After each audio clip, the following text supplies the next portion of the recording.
Hello and welcome to the Audacity Factor. My name is Catherine Daw. I'm the host and creator here at the Audacity Factor. Also, you can find me on Patreon. Please, I invite you to join my free membership there. There's all kinds of additional content that you can find there.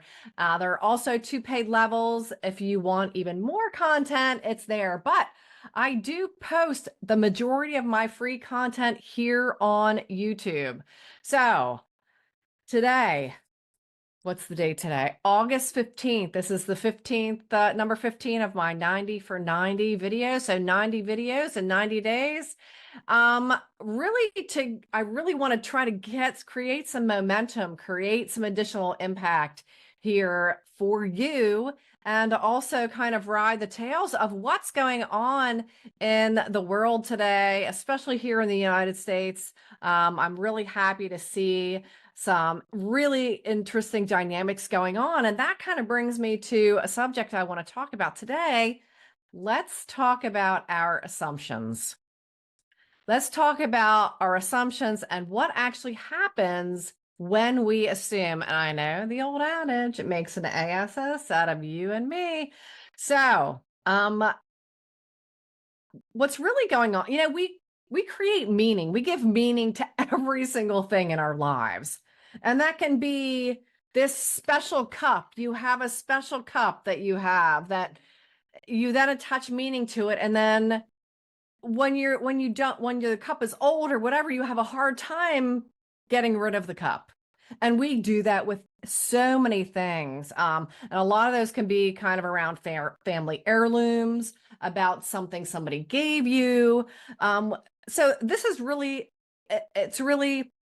we create these meanings to inanimate objects, to people, to places, to things. I mean, it's really incredible the level to which we create this meaning. So when we decide that something somebody does or something somebody says or has, or where they go, or maybe what kind of car they have or what kind of house they have, or something they don't have, that we then create this story.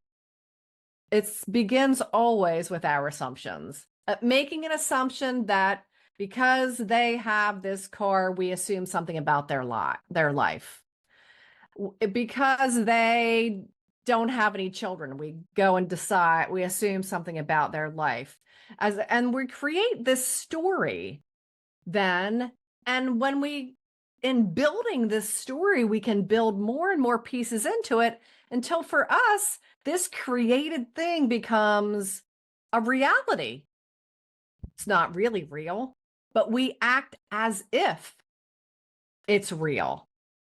And how many things do we do that with? Well, we can do that. I don't want to go to that grocery store because look, it looks a little run down on the outside, and look at the cars that are in the parking lot. And you know what? I'm thinking that's not a good grocery store to go to, so I don't want to go there. And then you would in turn even take it further, make assumptions about the people that go there, make assumptions about people that work there. And this is where all of this is really where I believe anywhere our prejudices stem from. These stories we create about the meaning, about what something means. And, we're taught to do that. We're taught that if our parents are unhappy with us, that means we're doing something wrong from a very young age. And that could be literally from every adult that we have contact with, because every person has a different view of things and has different rules that they have in their head and different scripts of you're a 2-year-old, so you're supposed to be like this, you're a 4-year-old, blah blah blah. So everything means something, and all of this is based on assumptions that we make. So in our lives, it can be, I know I think it was Brene Brown made a comment about being generous with people, thinking the most generous thing when they say something, thinking the most generous thing when they do something. Thinking that what's the most generous thing you can think of about someone who maybe cut you off driving, as opposed to flipping them the bird and swearing at them and calling them a name like I may have done any number of times. But again, it's something I attempt to rein in, and I don't want to. It's something that I know in my life, and this again, this is stems from a section of the Four Agreements by Don Miguel Ruiz about not making assumptions, because we make up these stories and these storylines that have no basis in truth whatsoever. You know, I don't know. And you know, this is really common with text messaging. So the person you're dating didn't respond to you for 4 hours. So that obviously means they're ghosting you. They don't like you. Well, it means all of these things, when in fact that maybe they're busy. Maybe, you know, they're in a circumstance right now that they can't or text you back. And I think that's one of the big challenges with text messaging in particular, and not having either direct phone calls or face-to-face conversations, because we tend to read it, we call it read into, but it's making assumptions is what we're doing. We give meaning to things where there is no need to create some additional dramatic agenda that was never attached to it to begin with. But we have a tendency then to do that. So check yourself when you start judging and then make an assumption based on that judgment. And again, so many times this is about something we know absolutely nothing about. It could, you know, it's again the text message scenario, the somebody showing up late, or they didn't call you when they said they were going to call you, or you know, and even I've noticed in the job market, when it comes to employers, they're ghosting a lot of potential employees, and with no feedback whatsoever. No, I'm sorry, you know, we're hiring, blah, blah, blah, with no response whatsoever. So then the person on the other end, number one, they feel the rejection of it.